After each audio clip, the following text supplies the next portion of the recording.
வீட்டுக்கு யாராவது சொந்தக்காரங்க வந்திருந்தாங்கன்னா, வீடே நல்லா கலகலன்னு சத்தமா இருக்கும். அவங்க போனதுக்கப்புறம் ரொம்ப அமைதியா இருக்கும். அப்போ ஒண்ணு சொல்லுவாங்க, "இப்பதான் மழை பெஞ்சு ஓஞ்ச மாரி இருக்கு" அப்படின்னு. அதே மாதிரி தாங்க நேத்து நைட்டு செம்ம மழை பெஞ்சுட்டு போயிருச்சு. மறுநாள் காலையில போய் தோட்டங்கள் எல்லாம் பார்த்தோம்னா, புதுசா கழுவி விட்ட மாரி இருக்கும். ஆனா ஒரு சில டேமேஜும் ஆயிருக்கும். அந்த மாரி தாங்க இந்த தேனீ பெட்டியும் டேமேஜ் ஆயிருச்சு. நம்ம தேனீ பெட்டி வைக்கும்போது மொத்தமா 10 பெட்டி வச்சிருந்தோம். 10 பெட்டிகள்ல ஏதோ இந்த 3 பெட்டிகள்ல தான் ஊசாடிக்கிட்டு இருந்துச்சுன்னு சொல்லி பார்த்தோம். நேத்து மழை பெஞ்சதுல இந்த ஒத்த தேனீ பெட்டியும் கீழ விழுந்துருச்சு. மொத்த தேனீங்களும் பறந்து போச்சு. எங்க போச்சுன்னே தெரியல. இந்த பெட்டி விழுந்ததுனால பக்கத்துல இருந்த தேனீல வந்துட்டு ஊசாட்டம் கம்மியா தான் இருக்கு. 2வது பெட்டியில தேனீகள் இருக்கு. ஆனா கம்மியா இருக்கு.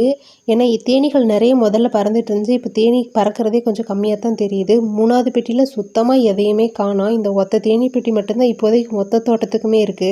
இன்னும் இந்த தேனீகளும் இன்னும் எத்தனை நாளைக்கு இருக்குன்னு தெரியல. போனா போக வேண்டியது. அதுக்கப்புறம் நம்ம என்ன பண்ண முடியும்னு சொல்லிட்டு வீட்டுக்கு நடைய கட்டும்போது வர்ற வழியில பப்பாளி மரத்துல ஒத்த பப்பாளி பழத்திருந்துச்சு. இதை விட்டோம்னா கிடைக்காதுன்னு சொல்லிட்டு கையில புடுங்கி எடுத்துக்கிட்டு வீட்டுக்கு நடைய கட்டிட்டோம்.